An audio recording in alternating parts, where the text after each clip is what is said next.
네, 이번에는 전문가 연결해서 이번 호우 상황 분석해 보겠습니다. 김해동 계명대 환경공학과 교수 연결되어 있습니다. 나와 계시죠? 예, 안녕하십니까. 네, 저희가 앞서 지역별로 CCTV 화면도 봤는데 밤사이에 내린 장맛비가 특히 충청과 경북 지역에 집중했거든요. 이유가 뭡니까? 예, 이번 장마로 인한 큰 비가 내린 곳을 보면은 작년에 내렸던 곳하고 좀 많이 좀 겹치는 것 같습니다. 군산에서부터 해서 경북 지역으로, 충청도 지역으로 가고 있는데요. 그 이유는 이 장마 전선이라고 하는 것이 남북으로 오르내리기도 하고, 작년의 경우에 폭우가 많이 쏟아진 것은, 전라도 남쪽 지역부터 해서 북도, 그리고 강원도 지역 쪽으로 그 서쪽에서부터 북쪽을 향해 가지고 이렇게 쭉 사선으로 섰다고 한다면, 이번에 내린 비는 서쪽에서 만들어져 가지고 동쪽으로 쭉 빠져나가는 약간의 그 형태는 달랐습니다만, 어, 폭우가 생겨가지고 폭우가 쓸고 간 그 위치는 작년하고 좀 많이 닮아 있는 것 같습니다. 예, 말씀하신 대로 서해안에서 동쪽으로 비구름이 이동을 했다고 하고 지금 대구 경북 지역에도 비가 상당히 많이 내린 걸로 알려졌는데 교수님 계신 대구 상황 어떻습니까? 예, 밤에 아주 세게 비가 내렸는데요. 음. 아침에 제가 학교 나올 때쯤 뭐 9시, 그때는 비가 거의 그친 상태였습니다. 예, 지금 대구 경북 상황도 그렇지만 전북 군산 쪽에서도 시간당 140mm 이상의 폭우가 쏟아졌는데 그야말로 물폭탄이 쏟아졌습니다. 이렇게까지 많은 양의 비가 내린 이유는 뭐죠? 예, 어제 저녁에 언론을 통해 가지고도 방송을 통해서도 기상청의 슈퍼 컴퓨터 결과가 많이 전달이 되기도 하였는데요. 장마 전선상에서 저기압 파동이 발생하면서 우리나라 서쪽에 저기압 중심지대가 형성이 되었습니다. 그쪽을 향해 가지고 남쪽 해상으로부터 온 다섯방 공기가 아주 맹렬하게 시속 한 50에서 70km 정도의 매우 강한 바람으로 우리나라 주변으로 몰려드는 것이 원인이 되겠습니다. 예, 이미 비가 많이 내린 상황인데 피해도 조금씩 생기고 있잖아요. 여기서 비가 더 올지 걱정인데 어떻습니까? 예, 지금은 장마 전선상에서 강한 비가 내리는 곳이 남해안 해안 쪽으로 쭉 내려가고 있고요. 그리고 장마 전선은 이번 주 주말경까지는 다시 일본 해상 쪽으로 내려갑니다. 그리고 다시 주말을 지나면서 우리나라 쪽으로 올라올 것 같은데요. 그때 내리는 비가 이번 장마의 막바지 비가 될 것으로 예상이 됩니다. 그런데 매년 보면은 장마 시기에 내리는 비 피해는 장마가 끝나가는 그 막바지에 발생을 합니다. 작년에도 마찬가지였죠. 그래서 지금 내린 피해도 큽니다만은 진짜 피해는 이번 장마가 일본 쪽으로 내려갔다가 다시 올라오는 이번 주말 이후가 정말 우려된다. 그렇게 말씀드릴 수 있겠습니다. 예, 이번 장마의 특성을 보게 되면 몇 년 전부터 비슷한 양상이긴 합니다만 수도권도 그렇고 충청, 경북 지역에서도 지역별 또 그 안에 있는 편차가 굉장히 심하거든요. 짧은 시간 좁은 지역에 이렇게 많은 비를 뿌리는 형태, 이른바 도깨비 장마라는 말도 생겼는데 이런 현상은 왜 생기는 겁니까?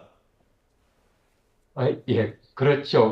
과거에 비해 가지고 최근에 보면은 장마 전선 상에서도 아주 선과 같이 아주 좁은 지역으로 서해에서 동쪽 방향으로 비구름대가 생기는 걸 볼 수가 있는데요. 근데 그때 또 레이더 영상을 받아서 그걸 확대해 보면 그 선상 위에서도 폭우가 쏟아지는 곳들이 아주 덩성덩성 발생되어 있는 것을 볼 수가 있습니다. 이러한 강수대를 선상 강수대, 그 선을 이루어서 폭우가 쏟아진다. 이런 이야기를 하는 겁니다. 그런데 이것의 원인은 그 지구 온난화 현상으로 인해 가지고 열대 해상의 해수 온도가 많이 올라가고 그 결과로 북태평양 고기압의 세력이 강화가 됩니다. 그리고 장마 전선이라고 하는 것은 북태평양 고기압의 북쪽 가장자리 쪽 상층에 생기는 제트 기류가 이거 만드는 것인데, 최근에 지구 온난화 현상으로 인해 가지고 상층 제트 기류가 강해지면서 하층의 수렴류가 매우 강해지는 여기에 원인이 있습니다. 그래서 그 원인이 지구 온난화 현상에 있기 때문에 이런 선상 강수대로 인해 가지고 국지적으로 돌발성 폭우가 생기는 현상은 앞으로 가면 갈수록 훨씬 더 심각해질 것으로 그렇게 충분히 예상이 됩니다. 예, 그리고 최근 장마의 또 다른 특징 중에 하나가 밤에서 새벽 사이에 비가 많이 내리는 야행성 폭우인 건데 이건 왜 그런 겁니까? 이것도 뭐 기후변화의 영향입니까? 예, 야행성 호우 같은 경우는 뭐 과거에도 있었던 현상입니다. 크게 한 두 가지 정도로 생각해 볼 수 있는데요. 첫째로는 구름이 만들어지면 구름의 그 상층 표층에서 적외선 복사 에너지를 많이 방출을 하는데 낮에는 태양 에너지가 내려오기 때문에 장파 복사를 방출하면서 냉각되는 것만큼 태양 복사 에너지를 받아서 가열이 되기 때문에 구름에서 대류 현상이 그렇게 활발하게 발생되지 않습니다. 그런데 야간이 되면 태양 복사 에너지가 사라지고 구름에서 적외선 냉각만 생기기 때문에 구름이 훨씬 더 불안정화되는 이런 원인이 있고요. 그리고 무엇보다도 남쪽에 있는 그 뜨거운 오온다습한 공기를 장마전선으로 운반시켜주는 하층 제트 기류가 야간에 강화되는 이런 현상 때문이라고 말씀드릴 수가 있겠습니다. 예, 지금 주요 지역별로 비 많이 내리던 곳은 현재는 좀 소강 상태긴 한데 앞서 CCTV 영상으로 주요 지역 하천도 봤습니다. 그 달이 거의 밑에까지 심각 단계까지 차올라서 앞으로 더 내린다면 이쪽 지역도 굉장히 위험할 것 같거든요. 오후엔 또 비 소식이 있어서 얼마나 또 쏟아지는 건지 이번 장마 언제까지 이어지는 건지도 궁금한데요.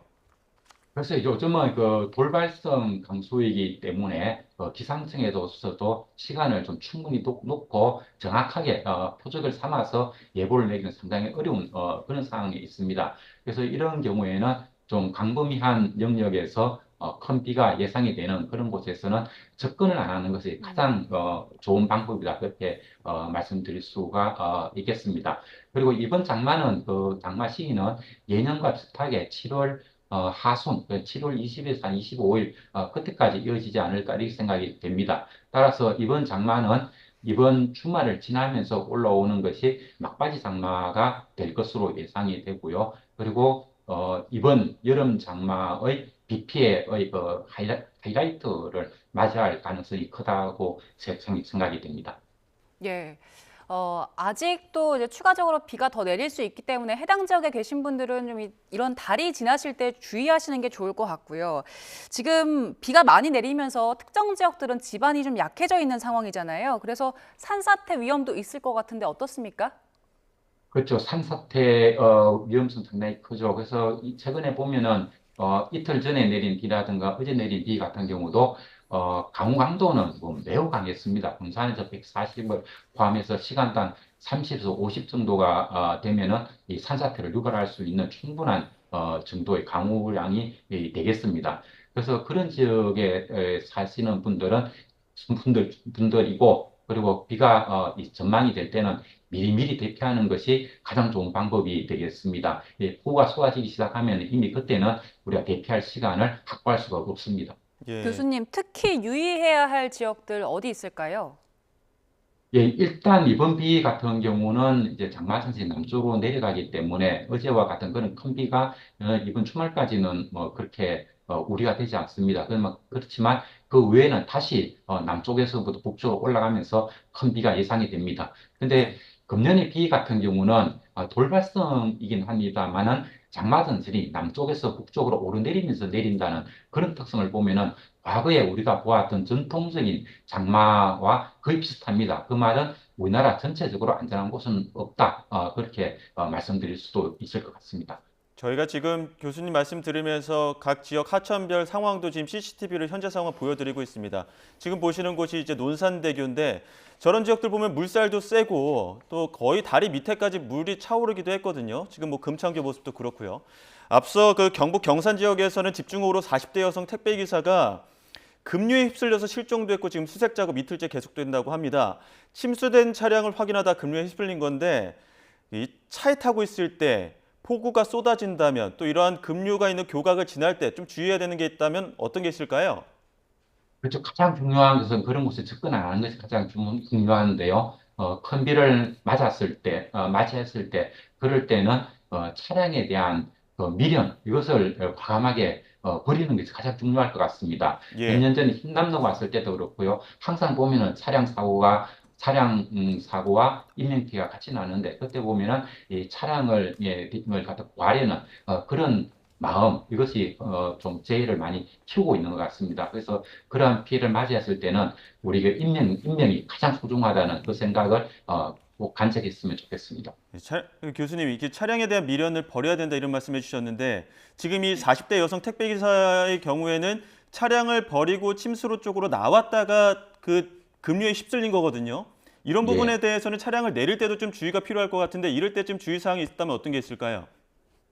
그렇죠. 그렇기 때문에 요즘 그 돌발성 폭우 같은 경우는 그 현장으로 가지를 말아야 됩니다. 그래서 우리가 그 학술적으로 얘기할 때는 이걸 갖다 해피 전략이라고 얘기를 하는데요. 요즘 돌발성 폭우 같은 경우에는 아주 좁은 지역에 돌발적으로 발생하기 때문에 일기예보에만 전적으로 의존해서 우리가 생활을 할 수 있다는 그런 생각을 우리가 좀 버려야 됩니다. 그래서 미리미리 대비를 하고 좀 위험성이 예측되는 곳에는 접근을 안 할 수 있도록 그렇게 하는 것이 답이라고 생각합니다. 예, 그리고 교수님께서 앞서 그 장마 피해는 이후에 장마 후반부에 많이 발생한다고 하셨는데 계속 비가 내릴 거기 때문에 뭐 저지대에 차를 주차하신 분들 그리고 지하 주차장에 차를 대두신 분들 그분들도 좀 미리 대처를 하셔야 될 것 같아요. 어떻습니까? 그렇습니다. 그래서 좀 큰 비가 예상되고, 그럴 때는, 저지대 쪽에 주차를 하지 않는 것이 가장, 중요하다. 그리고 폭우가 쏟아지고 그럴 경우에는, 차량에 대한 미련을 제가 좀 버려야 된다 얘기를 했는데, 너무 재산에 대한 그 마음, 그것 때문에 우리가 위험에다가 뛰어드는 이런 행동은 절대로 해서는 안 되겠습니다. 예. 아직 장마가 남아 있고 더 큰 피해도 우려되는 상황도 또 교수님께서 짚어주시긴 했는데요. 조금 좀 더 나아간 이야기 해보겠습니다. 지금 장마 시기 지나가면 또 폭염이나 태풍도 걱정이라고 하거든요. 장맛비 예. 그치고 찜통 더위 전망은 어떻습니까? 그렇습니다. 올해 같은 경우는 그 남쪽의 해수 온도가 대단히 높습니다. 그래서 장마가 끝난다는 얘기는 지금 일본에 제cấp 폭염을 만들고 있는 그 공기가 우리나라로 올라온다는 이야기가 되는 거죠. 그래서 장마가 끝나고 나면은 낮에도 무척 덥겠습니다만 금년 경우는 특히 야간 온도가 매우 높을 것 같습니다. 그래서 이걸 갖다가 초열대야 현상이다 이런 얘기를 하는데 지금 일본 사례에 보면은 야간에 30도 이하로 떨어지지 않는 이런 현상이 많이 나타나고 있습니다. 우리나라도 이런 이 초열대 현상이 충분히 예상이 되는데 이럴 경우에 야간에 열사병 대비 이런 것들도 행정기관에서 특히 주의를 해야 된다고 생각을 합니다. 그리고 무엇보다도 이번 장마가 끝나고 나면 매년 장마가 끝나고 한 2주 정도가 지나면 가을 장마가 또 시작이 됩니다. 그리고 올해 같은 경우는 지금까지 태풍이 하나밖에 발생을 하지 않았습니다.